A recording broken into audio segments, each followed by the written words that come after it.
back to the most edifying podcast. I forgot the name, sorry. 3, 2, 1. Action. Hey guys, welcome back to Keeping It Apostolic, the most edifying podcast in the world. I'm joined here today with Joseph Habeeb and Mark Baskharoun. Thank you guys for joining the podcast. It's a pleasure. Thank you for having me. That's this close. Sure, that's okay. So before we get started, we'd like to get to know who you guys are a little bit more. So tell us more about yourselves. Start with you, Mark. So my name is Mark. I'm 21 years old. I go to UTD, studying neuroscience. I am from Dallas.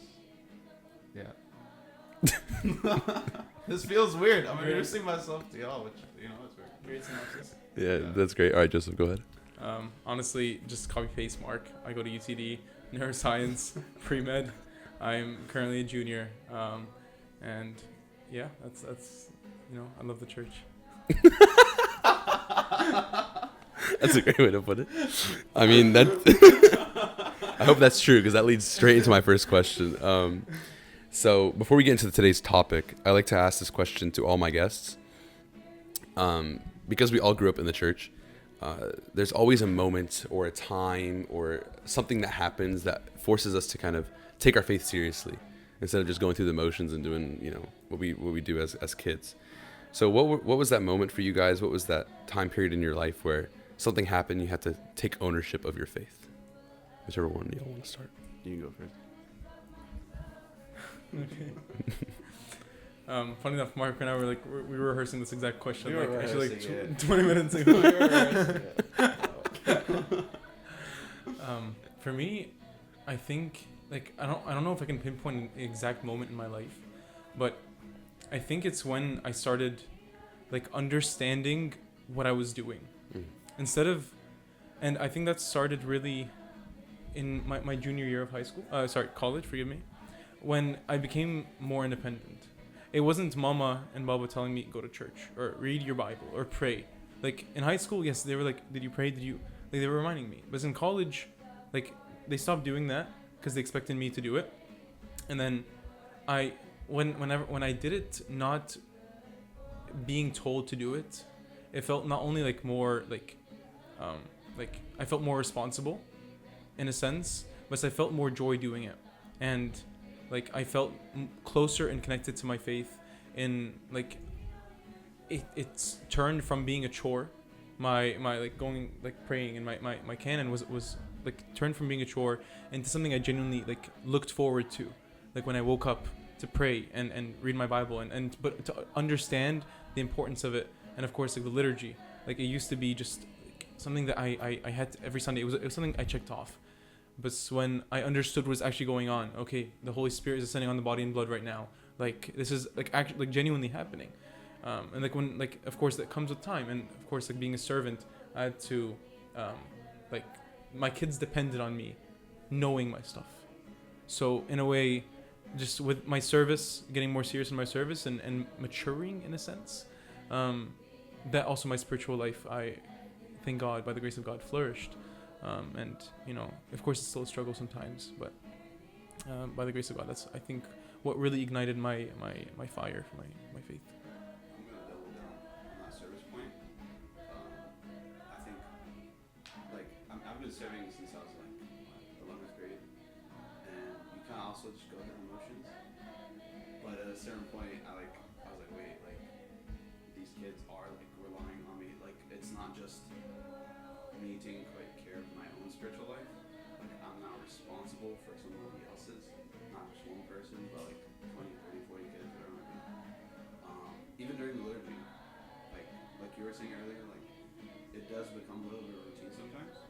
Where on Sunday you're just there, you're waking up, you're in the car, liturgy passes by, and you can't even remember anything that happened. I was like, wait, if I'm over here telling these kids to take liturgy seriously, I should say something, right? Or you know, if you know I'm a deacon and I'm telling one kid to stop talking, sing with him or something. It's not just about not talking and singing. The whole point of that is to help him be present. But am I present? Right? I think service really it tells you to the church, and when you feel I love how you guys both talked about responsibility and accountability. And I feel like that flows very well into the topic for today, which is about friendship and about having spiritually edifying friendships. So my first question is going to be a little bit about the accountability aspect of a friend, and then we'll kind of go backwards and around. So the first question is, why do you think it's so... why do you... You're good. You're good. Why do you think it's so important for friends to keep each other accountable? I think one, in a spiritual sense, I think for me at least, I said like the same expression in 3 different ways. Like whenever I want to get better at something, like I try to surround myself by people who are better at it than me. Not in like a cynical sense, like, oh, you're smart, so I'm gonna like point to you, but more of like, you know, you are like what's the expression, like The average of the 5 like, people. the 5 people, Yeah. you know, whatever. So I think when you surround yourself by people who will keep you accountable, by people who you look up to, or people who will encourage you to do better, everybody improves. But you're also part of that process. So you can't neglect that for your friends as well, or family, whatever it might be. But if we all want to reach out together, I think that's essential. Can I see your microphone? You do. There you go. Is that fine? Yeah, that was fine. Okay. So this whole like time, this doesn't even matter. Yeah, I guess it's okay. That's okay. You're good. But like you said, I think that by keeping people around you who hold you to that higher standard, who hold you accountable, or people who have things that, like, not things as in like physical things, but, or even physical things that you want to attain, it motivates you, it disciplines you to do those same things. Earlier today, I had a podcast talking about discipline, all about discipline. It was amazing.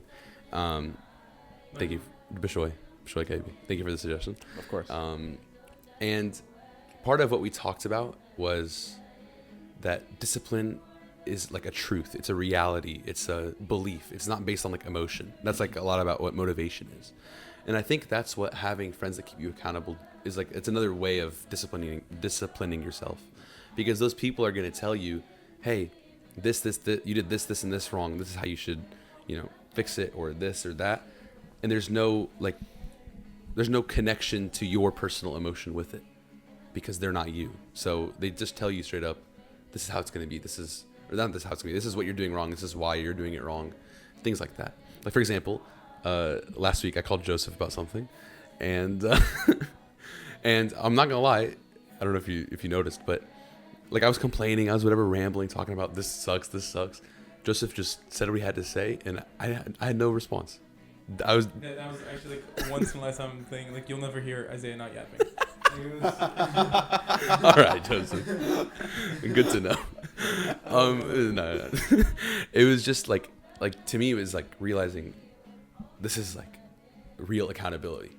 It's like, hey, maybe you've thought about like this, or maybe this is how you should think about it, and it really just puts to stop of your mind, like, it's not about me, So I think that's an important part about even not just telling you, but also just showing you, and it doesn't have to be showing you as in like, oh, like, let me show you this, but just the way you act every day. Like, let's say me and Joseph are hanging out, and like I have a bad like smoking habit, right? I don't smoke, but like, let's say, or like, we can use the steroid. no, not that one. But like, let's say like I like smoke 5 packs a day or whatever, and then like I see Joseph, and then like he's not telling me, hey, like, you should really put the cigs down or whatever it might be, but I see how his life is and how he doesn't have a dependency on this one thing, right? I'm just using an example, but acting like as much as we can like Christ around others, I think that pushes them as well. Yeah, I agree. Like, it's supposed to be flipped or what? Man, the logistics are just. I agree. I think you don't have to even say a single word. Like, I remember there was one instance where my friends, they were out, they were doing something, and I wasn't doing that same thing. And one of my friends came to me, and he's like, why don't you do it? Like, what is it about you? Why don't you feel inclined to do it? I don't feel a need to. And he goes to me, and I'm not trying to like say anything about myself, but he's like, I respect you for that. Like in that sense, I look up to you in that sense, and I'm trying to be, but I wasn't even like willingly trying to. It wasn't like I wasn't thinking, oh, I'm better than them, I'm not gonna do this or whatever. I knew that what that was being done was wrong, or not wrong, something I don't want to do, I don't want to partake of. But that action, that I myself, it was just something that's normal to me. It changed someone else's perspective. It's like, okay, perhaps like this isn't healthy for me, and something like that. Going back to the point of when you said like, as deacons and servants, like kids look up to us. They notice everything. Yes. They notice everything. Like even from the tiniest. Like I remember once my kids, I think I came late to church. Like I'm usually always like very early, and I came like one of my kids came before me. Okay, I was very proud of him. He's like, I was here before you. And like he was like, I didn't hear the end of it the rest of the day, but like they notice everything, and I've been trying to be very like careful and particular about everything like that I do, because like as servants, y'all understand this, that it's genuinely like a huge responsibility. Like even Christ himself said, if you cause one of these kids to stumble, it's better for you that a millstone be hung around your neck and be thrown into the ocean. Don't quote me. But that's like the only instance where you'll see like Christ, he was really serious about that. Like I'm sure there's many other instances probably around like, when he's talking to the Pharisees, but this like it means he's serious about something. And this it's like, of course, not only to the kids, but we're role models, of course, to our friends. Maybe people even older than us. Like I consider you guys role models to me. Yes, I No, I'm being serious. But it's not because like you guys, like it's just your way of life, right? It's something that I see like helps me get to where I want to become. What? I'm sorry. No. No, it's just like nothing. I'll say, like, for me, when I realized, like you talked about the deacons, I think with deacons specifically, Dude, that if you ever take out your phone, you can't. Oh, yeah. If you tell somebody, hey, put your phone away, if you cannot take out your own phone, yeah. it's over. It doesn't matter if you're looking up the hymn or even you're pulling out the reading. No, you can't do it. When I watched the World Cup during liturgy, that was not good. You know what? I just skipped the liturgy. I'm not gonna lie. I just skipped it. I'm sorry. Let me tell you something. I'll tell you the story, then we'll go back to what we're talking about. My dad. So I was actually traveling during the World Cup final. I was in DC, and my dad was like, whatever. He was at liturgy, whatever. And I got a text from my friends that they were in the bathroom watching the game. And my dad walked in as I'm watching the game and yelled at them. And like the point is like what he said when he got mad at them was like, you guys are deacons. Like if you guys are just whatever, like whatever. But you guys are deacons and you're coming all the way to the bathroom to watch the game. Yeah. Which is crazy. But when I realized it in my own life was like getting ordained a reader. Most of us get ordained at 16. I got ordained a little bit younger than that, but like getting ordained a reader, like all eyes go to you instantly. Like the kids see the red and they just like eyes are glued to you. And that's when I realized it. And I always tell people who get ordained, like it's a lot bigger of a responsibility than you realize, because these kids really look up to you and they really will copy every single thing you do. Like you're talking about the phone example. I remember one time I was like, I might have like just been ordained like a few weeks after whatever. And like I normally never like touch my phone like at all. Like I'm not really like ever on my phone during liturgy. But I pulled my phone out and I don't know why, but I decided to like open my texts. And the kid next to me Sees the literally- message, it's over. literally Yeah. sees the message, reaches in his pocket, pulls out his phone, opens Snapchat, takes a whole snap, and like this is like streaks, and I'm sitting there, Streaks in and I'm, Church vibes. and I'm sitting there, and I'm looking at him like this kid, like what is he doing? I go to like take his phone, he looks at me, he goes, You he have just, earphones, he just yeah. went, and I'm sitting open on a text message, You can't. Yeah. and I was like, okay, Yeah. Fair enough. what am I gonna do? Fair play. Fair play. So I think like you said, like that responsibility and that like the role that we hold as servants, as deacons, is like we're held to that higher standard. And I think as well, like within our friendships, we're held to higher standards depending on like the friends we surround ourselves with.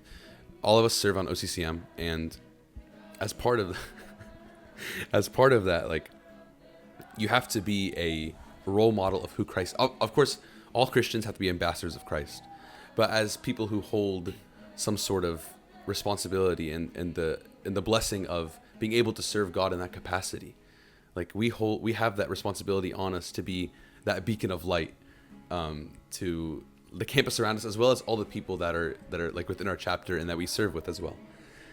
So Beacon is just really funny. I'm sorry. I thought of the lighthouse immediately. This is already the worst podcast to come on this channel. that's not. Trust me, that's not true. I only said beacon of light because he's here because you're the one who said he said. Oh, he's the one that. Am I the one who said it? Yeah, you're you the one. narrated that Oh, part. Yeah, you were the. Okay, nobody knows what the heck we're Yeah, talking yeah, about. yeah. Yeah. I can keep putting clips. Please clip Joseph saying Beacon after this. Yeah. A beacon. Click in the top right, and then you never actually put it. But no, I wholeheartedly agree with you. Like, I mean, it even says like let not all of you become servants or teachers. Forgive me. Yeah. Because you're held to a higher standard. It can be daunting, but when you embrace that, I think it's not only like something will change in your head. It's a step towards our maturity physically, like our maturity as humans, but also our spiritual maturity when we start to learn to take accountability for our actions. And like part of that phone story that's happened to me, and like my kids are like, "Why are you on your phone?" I don't know what to say, and you know, like of course, like I had to put it away. I just thank God, you know, but you know, it's a blessing. Just that way that my kids keep me accountable. Like, you know, we should all have friends that keep us accountable in that sense as well. You know, of course, How would you guys define like friendship? How would you define a true friend? True friend or just a friend? Do both. Well, I think true friend, like they have to have, like at the risk of sounding cliche, like they have to have agape love for you. So sacrificial, limitless. I think a true friend is somebody who is trying to replicate like Christ's love for us, which obviously nobody's going to be able to reach towards their friends. I don't know if that made sense when I said it, but yeah. How about you, Justin? I think a friend, when I think of friend and true friend, the distinction I make is a friend, okay, I might have superficial interests or things that relate us. Maybe, okay, we both like basketball. We both like whatever. We both serve in OCCM. Okay. Like, but the takes it to a level of true friend is like those 4 friends with the leper or the paralyzed man, or like Jonathan and David. That's a true friend. Someone like his own father, Jonathan, was gonna kill him for helping, but he didn't care. He helped his friend. And a true friend is someone who, no matter like what's going on in your life, no matter like even if the friend doesn't even want you in their life, like we can maybe look at the story of the paralyzed man and the 4 and his 4 friends that helped him bring him through the roof. Like I was listening to a sermon this morning by Father Paul Gerges, beautiful sermon, and he was saying it never explicitly mentions that the paralyzed man had faith. Christ commends the faith of the 4 friends, but he never commends the faith of the paralyzed man. He very well could not have believed that Christ would heal him. You need a true friend is someone that even when you don't believe in yourself, even when you don't believe that Christ loves you or Christ sees you in the way that you see yourself, that friend sees how Christ sees you. And your friend sees that potential in you. Just like that paralyzed man. Like that's what every person needs, friends like that. Someone that will physically, not only spiritually, but physically take him to Christ so they can be healed and cleansed. And that's what I think a true friend is. That won't abandon you if any minor inconvenience happens. And, that's why I'm like so blessed to have you guys in my life. Bro, He's gonna end every answer with something like that, man. You doing that. But I love that answer, and I love, of course, like that contemplation of the fact that like Christ saved him because of the faith of his friends. So, and like you said, like the agape love of those friends to the paralyzed man. How does it feel when you have those authentic, real, fully loving, with no strings attached, unconditional love in a friendship? How does that feel, and why do you think it's so important to the very fabric of us as humans? I think it feels exactly how Christ makes us feel. It's that same feeling whenever you're standing in liturgy, just completely overwhelmed with emotion, because we know we're undeserving of his death on the cross, and just that extent of love. That's how it feels to have friends in your life that aren't just there in your life because they want something out of you. And the reason, what was the second part of the question? It was, forgive me. It was like, how does it make you feel, and why is it so important to us as humans? Why it's so important? Because it reminds us of the ultimate source of love. We are called as Christians, first of all, to love everyone. But in order to love, first we must know what that love is. And oftentimes, maybe we don't feel that love from Christ because maybe you're not close to him. But we can be that source of love. That's what we're called to be. So from your friends, you can feel Christ's true, genuine, authentic love, even maybe if you aren't close to Christ himself, and which will in turn bring you closer to him because you're so attracted to that love. I think I'm gonna touch a little bit on why you need those true friendships. I feel like a professor or something. I think I saw a video. It was like a Protestant pastor of some sort. He was giving like a some sort of commencement speech at like university or whatever, and he was talking about how he spends a lot of time with people who are like at the end of their life, like on their deathbed, because he's a pastor, so he'll go. Yeah. And he was like, they never talk about how much money they made. They never talk about the car they drove, the house they bought. They're always talking about the people they love, like their family. They're so thankful for having a beautiful daughter, a beautiful son, a beautiful wife, whatever it might be. Beautiful friends that were with them throughout their life. I have also had like the privilege with interacting with like a few hospice patients, and like whenever you ask them like, oh, like what are you most proud of, like what's like the best thing that's ever happened to you, like in one patient in particular, like I had sat down with them for like extended period of time. I knew him really well, and this guy was like basically an Olympic athlete. He was a dentist, like loved by his community. He was a veteran. He had like true American dream story. And you ask him like, what's like your biggest accomplishment, and he'll say like my family and friends.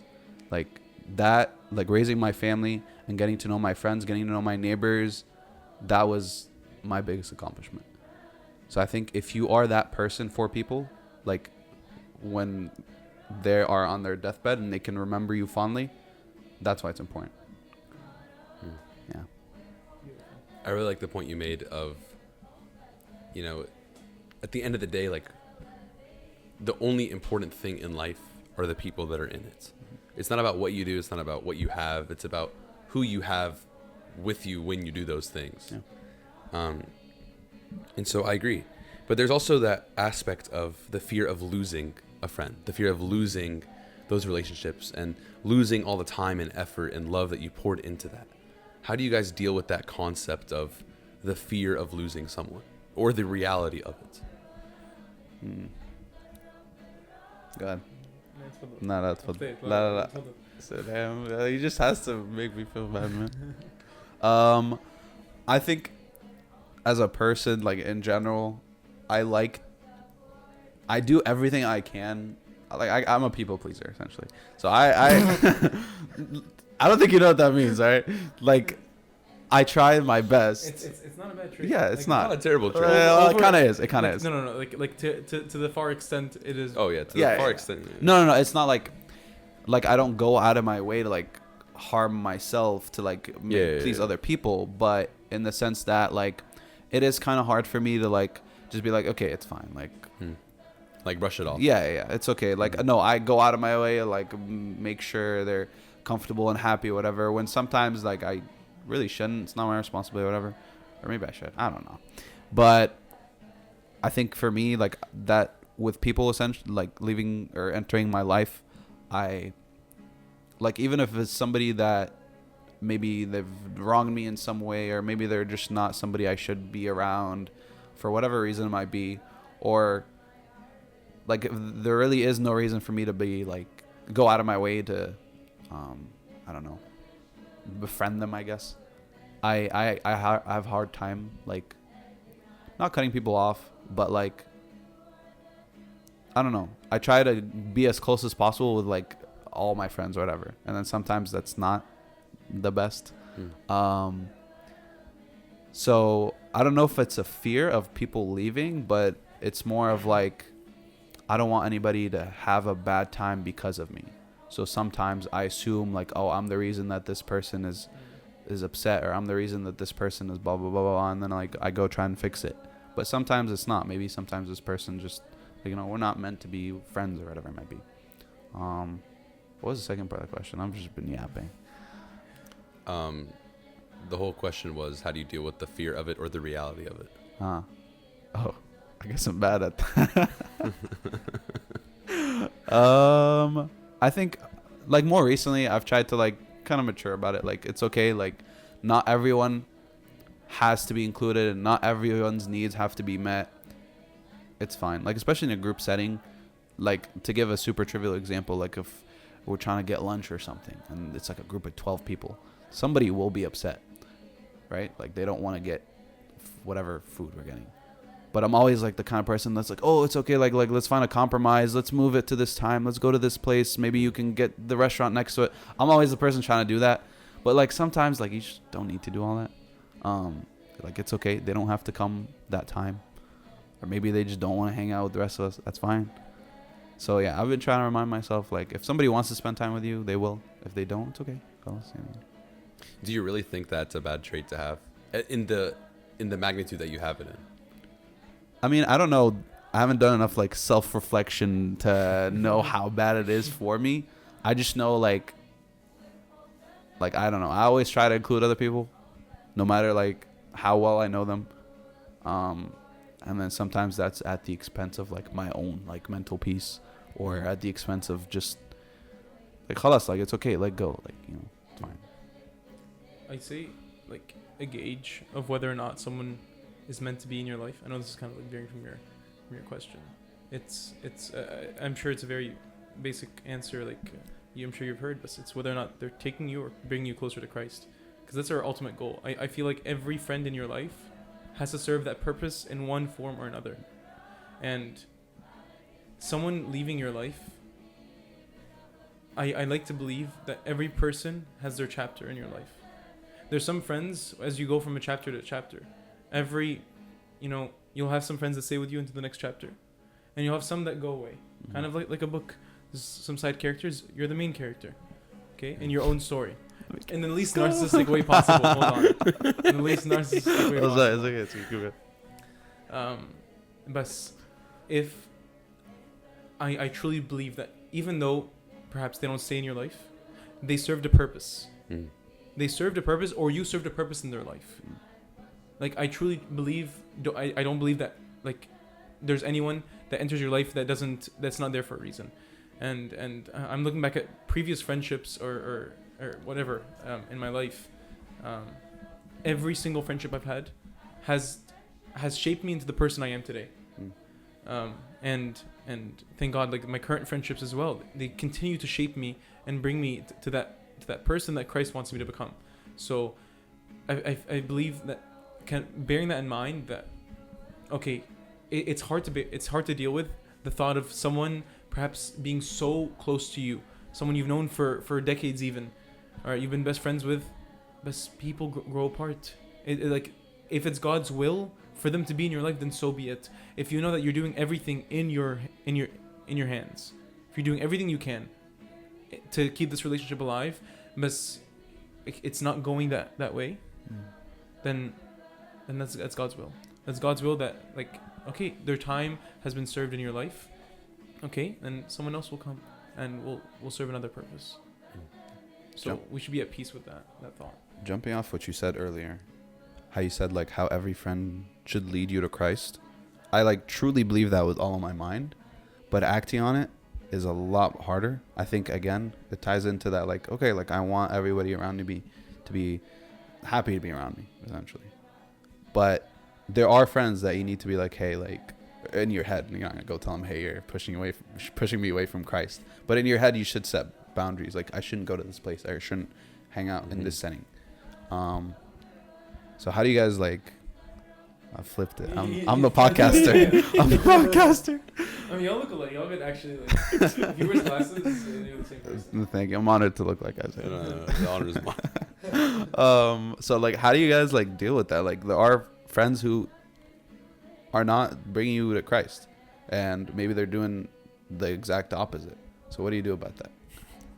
Because I think the conventional wisdom I've always heard is like your inner circle should always be like Coptic people only.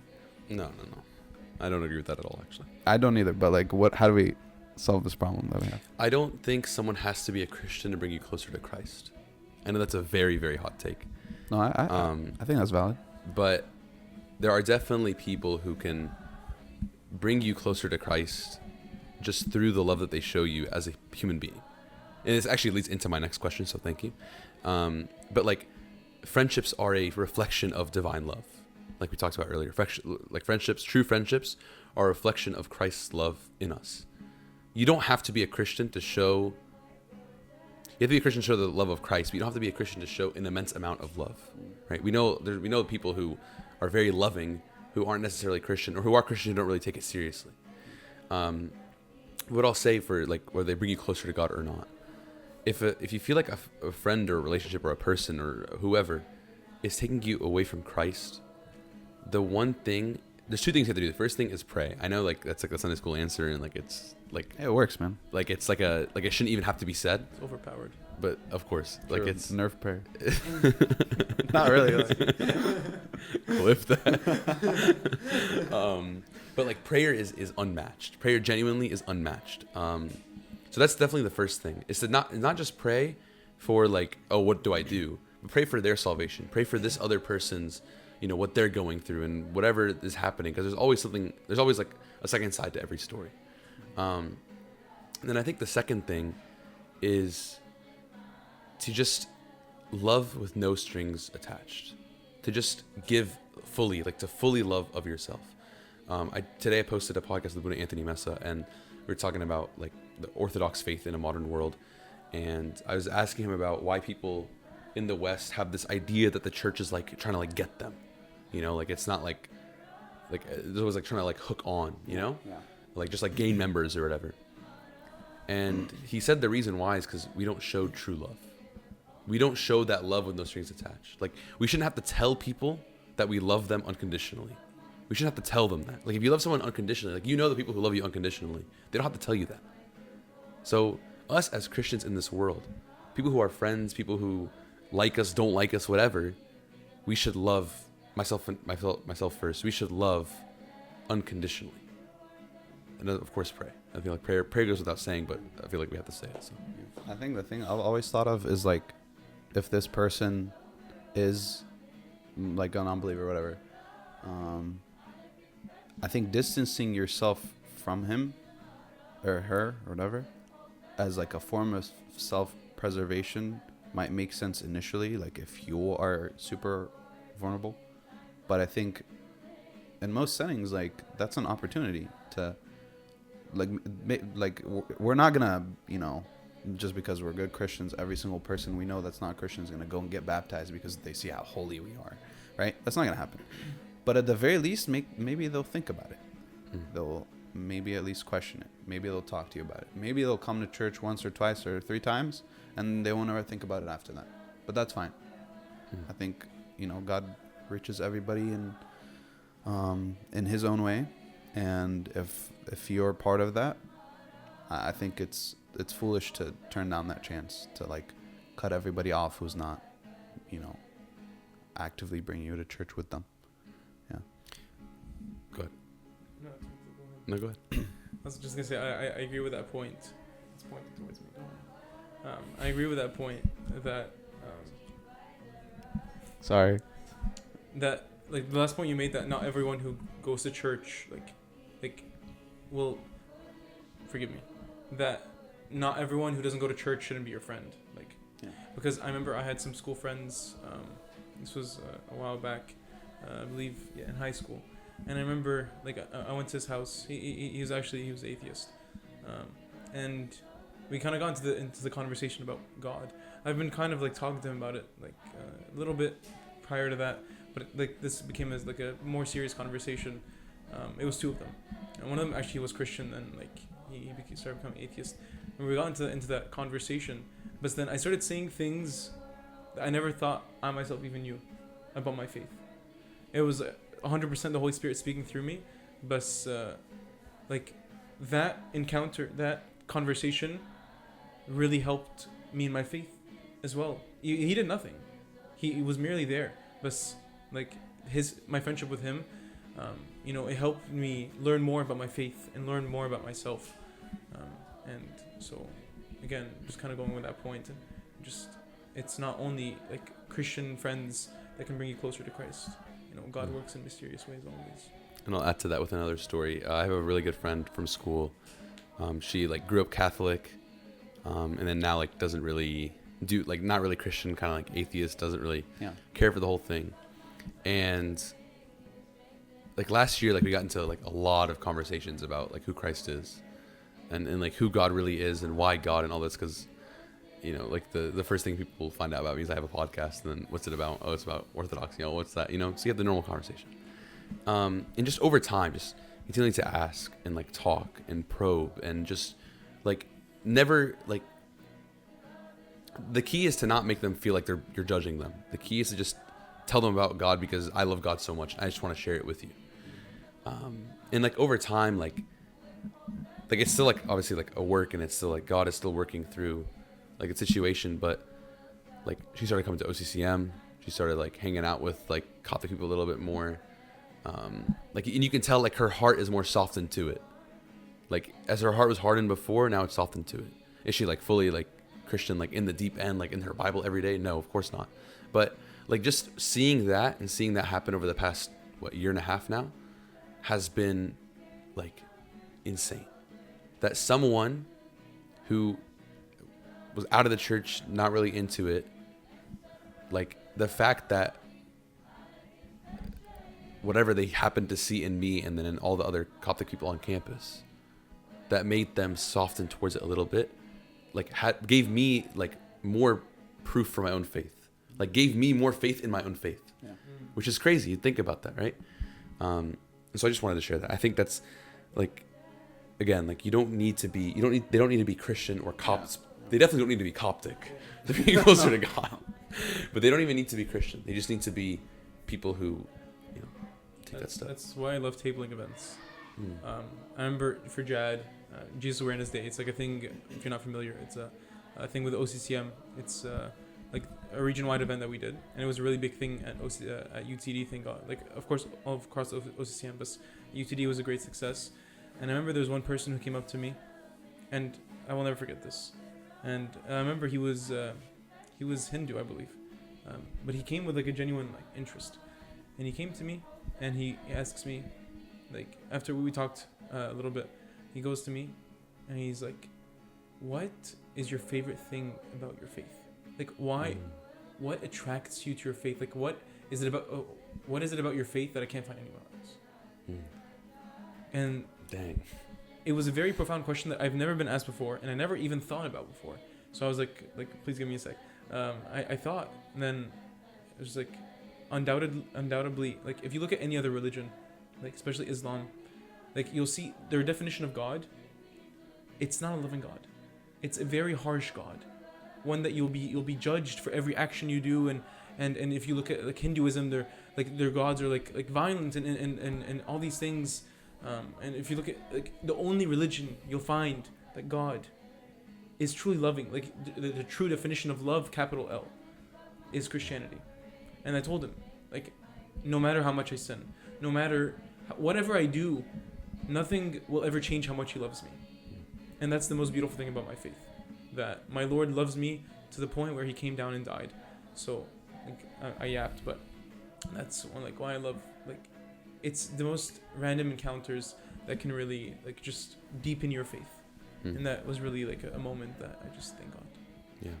I think as well, not just random encounters that deepen your faith, but so do just, you know, your day-to-day lives with your friends and the people that you spend the time with and people that you connect with. I know the three of us, along with two other people, are in a little like, I guess you could call it a friend group. I hate that word though. But for lack of a better term. It's a tacky sounding word, right? Friend group in Christ. Friend group. I don't know how much better that would be. Like Christ group. Okay, now we're Sorry. Isaiah's car. Sure, Isaiah's car. Where, like, how do I say this without hyping you guys up? You could hype me up. It's like, how do I say this? But genuinely, like, you see, like, because I'm like the kid in the group. I'm the youngest one, and you guys definitely treat me like I'm a kid. That's besides the point. You guys remind me every single day. Thank you. I get it, I'm 19, but like, 2027. dude, by the time this comes out, you're gonna be like 23. I'm still gonna be 19. I'm still gonna be 19. It's not coming out that late.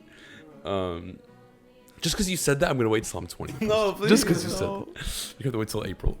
Anyways, sorry, now I'm thinking about the sorry, schedule. No, you're good. What was I talking about? You got me stressed out. Yeah, I'm stressed out. No, We broke the host. Oh, about you guys. No. Like, I never really. How do I say this without making fun of, without talking bad about other people? I'm stuck. Okay, like in my life growing up, we're in Atlanta, and the community that we have there, it's obviously a lot smaller of a community than Dallas or other places like Nashville or Jersey, or like these very big Coptic hubs. And so you don't really have, of course I have my friends and I have people that I'm close with, the people that I talk to, but it's not the same, right? It's not the same as having like I don't have a lot of options to pick from, if I had to put it that way. And so when college hit, everyone went off to their own colleges. You know, a lot of people went to UGA, a lot of people went to Augusta, which is like 3 hours away. And so naturally with space comes distance. And because those friendships, even though they were from the church, were not grounded in the church, a lot of those friendships faded away or changed forms or became superficial or whatever. And so for me, like, I found a lot of my deep friendships where I really like felt like I experienced God in those friendships are all with people that, not all, mostly with people that don't live in Atlanta. And so what that has done for me is it made me realize that, like, the same way that I have these friendships outside, the same way I look up to these people, and the same way that I'm like I really want to be like this person in this way, I have that same responsibility and that same ability to take that culture and bring it to home, bring it to Atlanta. And so I think like the biggest takeaway that I've gotten, like from the friendship that we have, is that this is a real thing. It's not like a thing that like the saints have only, like they have like their friends like Saint Anthony, Saint Athanasius. Like, it's not just for them, you know, but it's a reality that we can have, like in Christ. And so kind of going into that topic a little bit of like feeling like you're isolated, feeling like you don't have anyone. How do you guys deal with those thoughts of isolation? How do you guys cope with isolation? Like something you guys probably don't know, and the whole internet's about to know, is that my biggest fear is being alone. Like, just like that's my biggest fear. Same. What's up? It's not what's up, but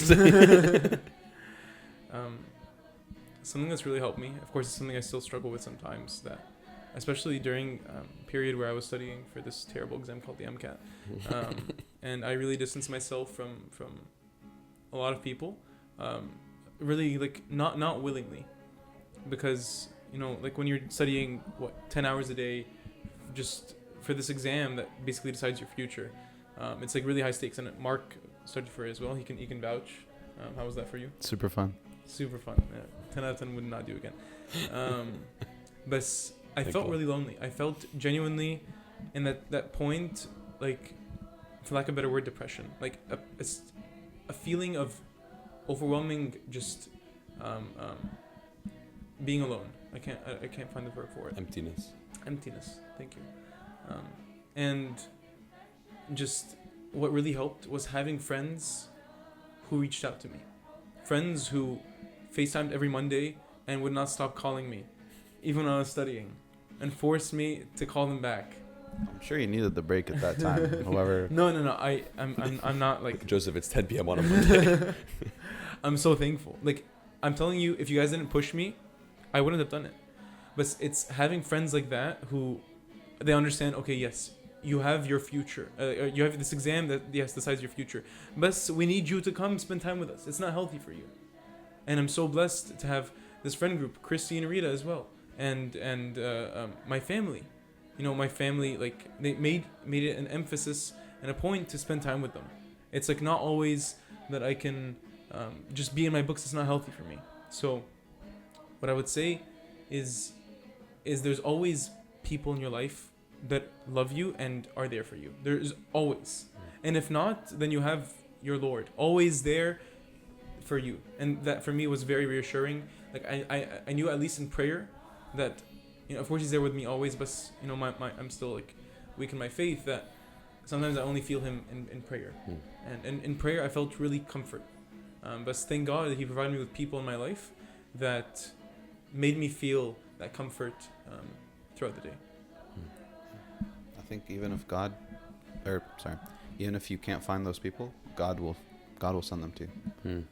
If you truly believe in your heart that God will take care of you, he will take care of you. Even if you don't believe Yeah, it, he'll still take care of sorry, you. yeah, that made it sound like it's based on the belief. No, you're okay, you're good. Yeah, no, sorry. You're okay. But yeah, like, God will take care of you, and that doesn't mean, like, when you are going through a tough time, and if that is isolation, that doesn't mean he's gonna take it away, or at least not right away. I think God's love for you does involve having to deal with those things, one of them being isolation. But in the end, like, he will send those friends that you need. He will send those relationships that you need. And it's also on you to embrace them. Like Joseph was saying, like, he was so involved with his book or his exam. And at times that can blind us. Like, we can say, oh, like, I'm really focused on this one thing. I can't hang out. Or even, like, sometimes it's not just hanging out. It's like, oh, I can't come to church. I can't come to tasbih. Maybe it starts with tasbih, and then it's the liturgy, and then it's service, or probably service first. But yeah. No. I'm just saying, like, These poor kids. nobody's gonna like skip the liturgy. No. Listen, because earlier I had Mishoy on the podcast. He was talking about the St. Philo kids that he teaches, and he was. I teach different kids. Those are. He was going at them. He teaches 7th and 8th. Yeah. those kids. Yeah, Guys, but we're just gonna trash these kids when every this podcast this week. no, stop. But when this comes out, they're gonna be like 52 years old anyway. It doesn't matter. Bro. Anyways, what was I saying? Oh yeah, like, no, I don't remember. You were talking about leaving service. Yeah, no, like, if you're so involved with one thing that it not only takes you away from your friends, but it takes you away from your faith or other important aspects of your life. God will provide for you, but you have to give up your own will, and you have to be willing to say, okay, I trust in you. Take care of me. It feels scary and it feels intimidating, and it doesn't feel like this is what I should be doing. I really think I should sit at home and study for 12 hours a day, but it's okay. I'm gonna go to Tasbih. And you're gonna find that, and this isn't something I've come up with on my own. This is something I've heard from a lot of my mentors. Like, those 2 hours will bless everything else so much more. So much more. I'm a huge huge believer in, like, the more stressed you are, or the more things you have to do, the more busy you are, the more More you go to time church. you should spend with God. Yes. I remember Holy Week last year. I went to every single Holy Week service, and this was finals week. Was it the smartest decision? Who knows? My grades say one thing, but that's besides the point. But at the end of the day, like you have to realize, like, this exam, this even the MCAT is not everything in life. Yeah. And it's not the most important thing in life, and it will never be the most important thing in life. Obviously, it's one thing to say, a whole completely other thing to, like, realize internally. But my next question has to do a little bit more with isolation. Sometimes isolation is good. Sometimes, like, having time alone is good, and not always being out and about is a good thing. I know this summer, like, that's something that I really experienced, was learning how to be okay with being alone. We're learning how to be okay with not always being stimulated by other people. So it's kind of a deep question, so sorry, not at all. But in those moments, It's about to get deep. yeah. Oh, okay. In those in those moments where, like, you really are isolated and you have those meditative moments with yourself, and you dig deep and you search within your soul, what are some of the things that you guys have learned about yourselves in those really, like, deep and, like, isolated moments? And I'll answer it too to make you guys feel better. Thank you. But I'll go last. Save the best for last. No. I realized that, like, the real kind of the main thing that always, like, just gets me when I have those moments is that, like, I don't deserve, like, my Lord's love. And, like, I just remember every time that I fall short and I disappoint him, and it hurts because I know how much it hurts him, Bardo. But those are the moments where, like, in contemplation, I realize I can do nothing without my Lord. I can do nothing. I actually had a moment 2 days ago.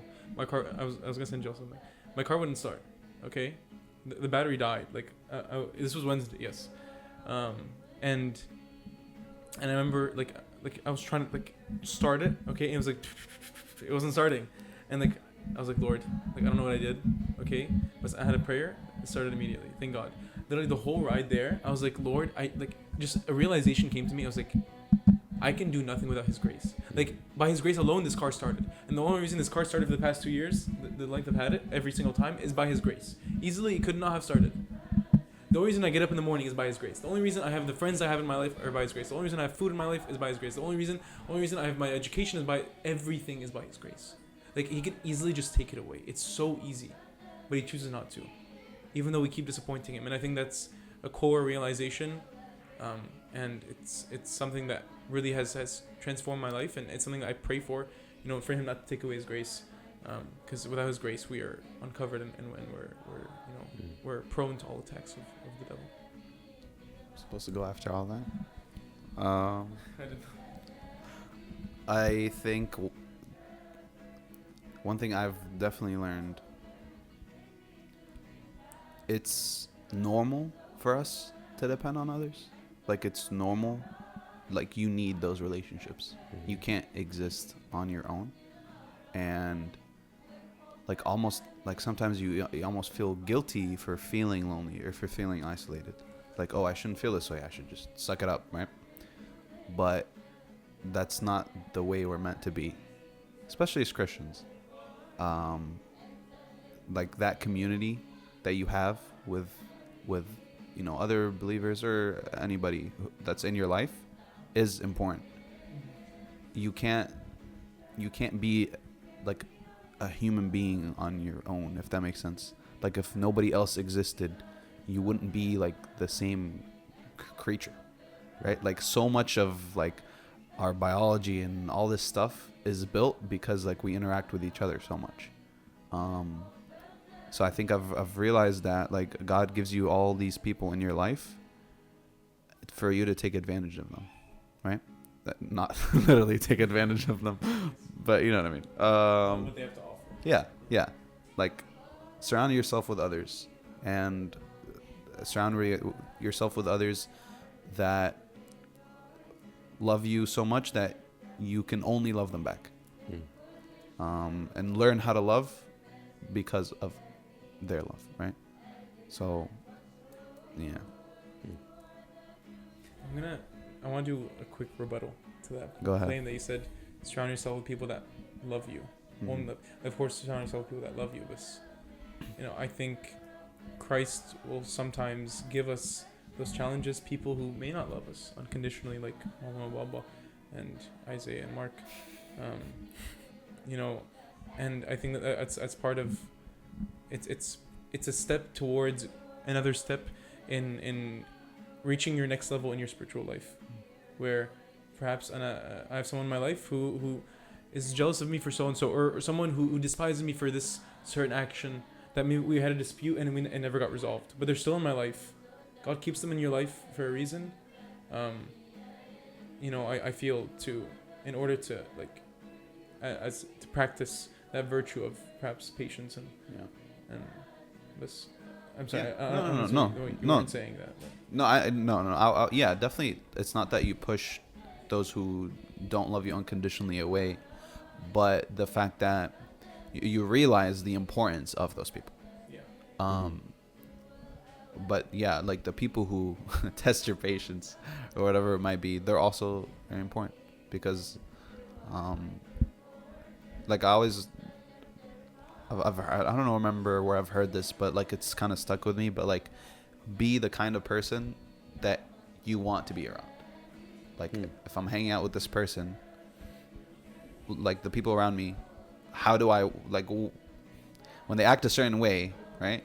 I'm like drawn away from certain things that people do, and I'm drawn to certain other things that people do.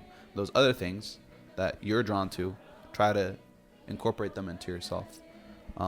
And even if it's somebody who is like a negative relationship or somebody that you have to be patient with, I think you show them that love as well. You, no matter what, try to be somebody that they're comfortable around. And Okay.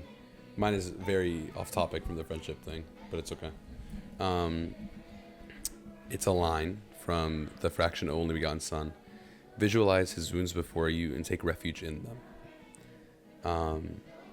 For me, that's what I've learned in isolation, in like spending time alone, spending time by myself, just with him. I did a road trip to Florida for the podcast in July, and it was a very lonely road trip. Drove by myself, spent a lot of time alone. I drove from Atlanta to Tampa, spent the whole first day alone. Like I didn't really do anything. Didn't have any podcasts scheduled. And then like every single drive, like I drove from Tampa to Orlando, to Titusville, to Orlando, to West Palm Beach, to Orlando, back home. All those drives, they're all hour plus long drives, 2 hour, 3 hour, 4 hour. And there's a lot of loneliness. And there's a lot of just, like you just sit in your own thoughts. And like you said, like you realize that you are so undeserving of what God has offered. The fact that I was driving in Florida in the middle of July, getting paid to do it to record with all these really smart, intelligent, amazing people talking about God. Like how many things had to go right for this to happen? How many things? Go wrong first for that to happen. Of course, as well. Of course, you're 100% right. Like, not just like the goods, but also the bads. Like how many failures did I have to get to that point? Sorry. let's hope that doesn't fall. Yeah, It's okay. For my feet. And like that line, visualize his wounds before you and take refuge in them. Like Christ was wounded for us. And not only was he wounded for us, but we should take refuge in his wounds. Like we should go like it just sounds like, it sounds so like what more, And so I think that's for me, like what I've realized is that his love is unconditional. So our love should be unconditional. Something that I remember before you moved on, I wanted to say something that you mentioned, that you texted, I remember once in the group. I don't know where you got it from. It was a quote. It said, when you're hanging on by a thread, make sure it's the hem of his garment. Mm-hmm. And that has stuck with me ever since, and I use it all the time. It's beautiful. I've never heard that, but it's just a level of like, this is where I feel like we all want to reach in our spiritual lives, that when we all like meditate, this is where we want to reach, this level of humility, and like we need Christ so much that, well, we don't deserve it, but we need him so much. And I just thought that was beautiful. I wanted to mention it. I think like practicing thankfulness and just mindfulness in general helps so much with that. When you're going through a hard time, that's when you should look for stuff to thank him for. When you feel the true despair, that's when you should be like, thank you, Lord, for allow me to just get up and actually be able to think about this. Do you want to say your morning? Huh? You want to tell the audience your morning? Okay. So I like a quick when I like when I'm driving to school in the morning to practice this a little bit. My drive is about 25 minutes. So for those 25 minutes, I try to, not for all of it. No, I'm saying like what happened this morning. Oh, this That's morning. Yeah. Oh, okay. Never mind. I was talking about something else. Never mind. Okay, never mind. Never mind. Because I've told you about that before. Where were you going with this? Khalas, never mind. Forget it. I was like, wow. No, I want to hear it. No, I don't want to anymore. Like the way you were talking about it made you sound like you're a little embarrassed. I was yeah, because I was like, never mind. I thought he was talking about. I'll tell y'all about this it. morning. No, Yeah. this morning. Cause This morning. You were saying, like, Yes. going back. Yes. Yeah. Okay. So this I'm morning, about to get outed again. I was supposed to pick up Isaiah because I am his driver for this trip. This beautiful trip is my honor, blessing, and privilege to drive him around. Thank you, Mark. Isaiah texted me yesterday at 12 a.m. or something. He said, "Hey, my batteries for the cameras are back home in Georgia. So can you get me these batteries?" And then he sends me like the name. I'm like, where am I supposed to do that? And then he sends me an Amazon link. I'm like, okay, like this will arrive tomorrow morning, Saturday morning. Anyways, so we figure a plan out. I'm gonna wake up in the morning. I'm gonna go drive to the store and buy one of them. The other's gonna get shipped to my house. Details don't matter. But basically, my morning started off horrible. I woke up 30 minutes late because I didn't set an alarm because I don't have an alarm on Fridays. I was like, it's okay. I can deal with it. I'll just be quick. Get in my car. Before I get in my car, I see that it's filthy. Like the tree that I parked next to made it filthy. So I'm like, it's okay. I can stop by the car wash that's right next to my house and wash it. Because I went that way, I had to brake super hard. Details are unnecessary. My water bottle flips out of my backpack. 40-ounce water bottle. It was open somehow. Spills all over my carpet. Now my carpet's disgusting. Okay. Mish Mishkela, no car wash. I'll wash it tomorrow. Let's go to Walmart. Let's get some fans and some paper towels to dry the car because I don't want it to smell like crap. I go in. I buy the fans. They're supposed to be like rechargeable batteries. I come out. The batteries aren't charged. I have no way of charging them. And I forgot to buy the paper towels. No, I did. The fans are useless and I don't have paper towels. And I'm in my car and I look up and I look at the Walmart. I'm like, I'm not going back in there. So I just drive off. The reason I also had that morning to visit a hospice patient. So I show up. There's nobody at the front desk. The hospice people don't know who I'm talking about. I'm like, you have this guy. So it's supposed to take 30 minutes. It takes like an hour and 10 minutes. So now I'm super late. And now I got to speed to the camera store, get the camera, drive so that Isaiah doesn't miss his first podcast. But it was super fun. Really enjoyed it. It was a nice morning. It got me. But the point of all of that, right? Throughout that time, like, yeah, it was bad, right? Like, I was mad or whatever. Not mad. I was like, oh, man, not everything's going my way this morning. But I started thinking about, like, okay, like, Isaiah's here in Dallas. I'm grateful for that. I'm getting to help him with this podcast. Super grateful for that. I'm picking up this food, and I'm going to meet up with him, and we're going to get to eat this amazing food. Grateful for that. I'm going to get to see Isaiah's dad. Super grateful for that. All this wonderful stuff, right? So even when you're going through a tough time, I think it's really important to be mindful of the things you do have. Like, I had the privilege that morning waking up and just being able to get in my car, starting it, and it drives. I have a car in the first place. I have money to buy gas for that car. I have legs to operate the car, right? There's so many things. Yeah. That's true. Yeah. Like, so, like the reason I told him to say that story is because I remember seeing that text and I saw him like when I got to church. I was like, Mark, how are you? He just had the biggest smile on his face. I was like, Mark, like how? And so I just thought it was like very beautiful. You did have a big smile walking in after all that. That's because I got to see you. So, so your dad, yeah. Yeah. Oh yeah, no, Exactly. It's not me. It's not me. Last question. How do you confront feeling like an outsider within your own, like within the Coptic church? Like a lot of times, like we feel like we're an outsider of our own faith, of our own, not faith, of our own faith groups, like the people that we hang out with. How do we deal with that feeling of being an outsider in our own friend groups, in our own places where we're supposed to feel like we belong? It's tough. It is tough, but like the very first thing that comes to mind is that Christ never intended it for any groups. He intended it for it to be one church.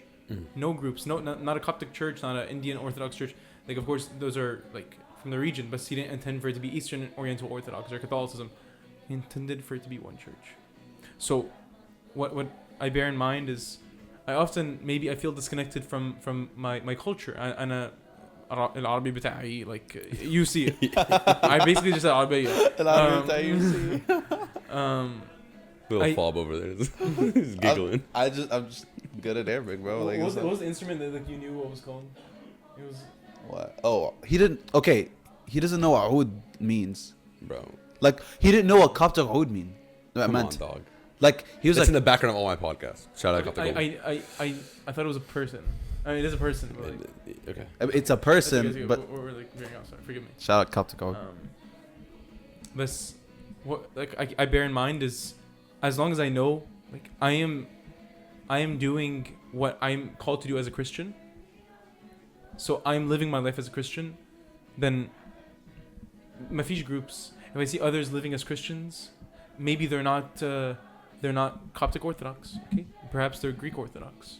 Right? Of course, maybe some of the theology we don't agree on. But if I know deep down that what we're doing is we're living as Christ called us to live, then okay, you're in my group. Like I don't have to feel like that sense of exclusivity in the Coptic church. We're all one church. I think I think my question was more of like socially within our church, we feel like sometimes we're an outsider. Like, let's say all our friends go out and they go to go smoke shisha or Main something, event. right? Okay. Oh, main event. That's not where I was going. I was going somewhere like crazy. Oh, Like they go like yeah. And like we feel like okay, but they're also like Christian. They're also like in our group, but we feel like we're an outsider of them. Or even something even as simple as like, you know, like sometimes like within certain groups, like talking even about God, even they're all Christian, whatever, is like a taboo thing. Like you don't talk about that. Like it's not cool. Like how do you deal with that feeling like you're the outsider? Like I don't want to use a personal example. Like there are times where I feel like because of this podcast, I get classified as like a Coptic guy. well, like a Coptic guy, or like I'm a holy guy, or all You I are do is a talk Coptic about guy. church. Or, all right, dog. Mr. Coptic. Never am I gonna be called Mr. Coptic. Anyways, but I feel like I kind of get labeled in that sense, and sometimes people in the community that I live in put that label on me and be like, over there, you know, like we don't want to like hang out with you because you're not cool or whatever. Which is fine, like it doesn't bother me, but like I guess like that's kind of how I'm framing the question. Like, how do you deal with feeling like that? You know? I don't know.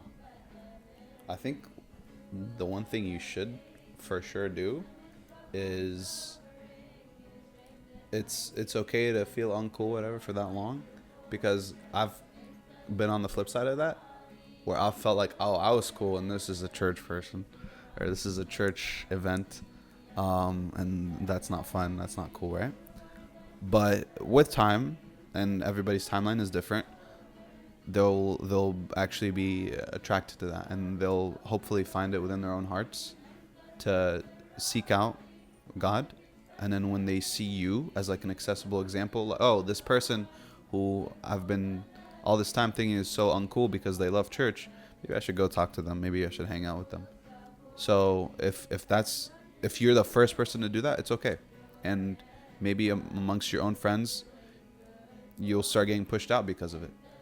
But, you know, hopefully with time, God leads them to the right path and then keeps you on the right path.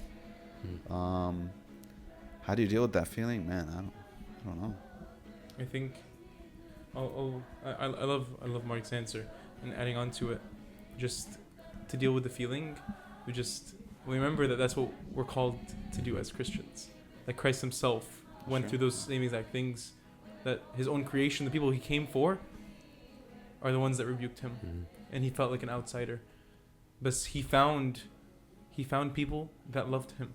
He and of course he's Christ, and you know, they should have readily accepted him. But that's besides the point. But we need to remember that Christ himself said, "The world hated me first." Wait, if the world hates you, the world hated me first. So if you ever feel rebuked, or you feel despised by your friends, you feel like you're an outsider, I find comfort in knowing that this is a path. I'm going on the correct path. If I'm doing the things my friends are doing and they're wrong, I'm on the wrong path. I really am. And like, you are doing something right. If your friends, if you know what you're doing is right, but you're getting despised for it, just like it says in Matthew chapter 8 on the Beatitudes, you're doing something right. So I think that that's a comfort, and knowing that your Lord placed the scenario in your life in order to test you and to test your faith and to strengthen your faith. But I think also in the same breath, don't become like isolationist. Don't think to yourself, oh, I'm above these people, or I'm above this action, or I'm above this whatever. I think it's also important to, you know, stay humble, but like, you shouldn't treat those people like, hey, I don't want to associate with you, like, or whatever. Or it shouldn't become the opposite. Like, hey, we don't want to hang out with the church guy. Oh, I don't want to hang out with the non-church guys, right? You should always try and, you know, again, find that connection, because that is what we live for, connection with others. And if your friends are really set on smoking shisha or whatever, don't go to the shisha. But like, if they're gonna do something later that's not shisha, that's fine. Go to that. Sure, like, are they gonna be acting like how Christ wants us all to act in a group setting? Maybe not, but that's okay. You're there, and hopefully you're a beacon for them, our lighthouse. But yeah. And to add on to what you said, I think the one thing not that I disagree with, but I think cannot happen, it depends. There was a time in life where I was a church guy, and when I was a church guy, it's very easy to be like, oh, I don't want to associate with those people. Yeah. It's really easy because you're not any different. Yeah, I want to stay holy. Yeah, you're holy, like big quotes, like I wish I could put bigger quotes. But in reality, when you really become like embedded in Christ's love, and you really feel woven into his divine plan, and you feel like he has given you everything, you cannot help but to give of yourself. Like, you cannot help but to just like the love emanate from within you. And so I think as long as you're realizing that the love inside of you is greater than the hatred from the world, love conquers all. Beautiful. And love never fails. Beautiful. Thank you, Mark. Thank you, Joseph, for coming onto the podcast. It was a blessing, genuinely. Like a genuine. I'm so glad, and that I got this opportunity just to speak with you guys about our faith, and I'm so blessed for our friendship. Truly. Thank you for having us. I hope this podcast doesn't flop because of us. I'm sorry if it does, but I don't think it will. Yeah. Mark's beautiful face can't flop. Put me in the thumbnail. You'll be in the thumbnail. Don't worry. That smile needs to be the thumbnail. Hey, look real quick. Smile real quick. I'm not turning. Smile for the camera. Smile for the camera. Smile for the camera. I think I definitely had to get a moment in there, but you should actually smile for the camera. Why don't y'all do it first? This is part of the, like, I have 100 billion hours of my face. Joseph can do it. I'm looking at him. Smile for the camera, man. Smile at the camera or for the camera? At the camera. Smile. There you go. There we go. So now I have a thumbnail. Get good. Hello. All right. No. We're not doing all this. Thank you guys for coming on the podcast. Thank you guys for watching. Be sure to like, comment, subscribe, turn on post notifications. And see you guys next week. And well, I guess see you guys next week too. Subscribe. Yep, subscribe. Subscribe and like and save and share. Reaching that 1,000 subscriber goal. I think hopefully it'll be 1,000 by the time this By comes this out. point, 5,000. I don't know about all that. You need somebody to create like YouTube shorts for you to like boost your content. That, Ooh, AI. I know I could do AI. That's actually no. You should. Actually, Yeah. I can It's do just like $400. that. You should get Cliff on your podcast. We'll talk about that later. Cliff, like the parsing guy, like the Well- pastor. We'll talk about that. In the midst of my suffering, you strengthen my weakness. You are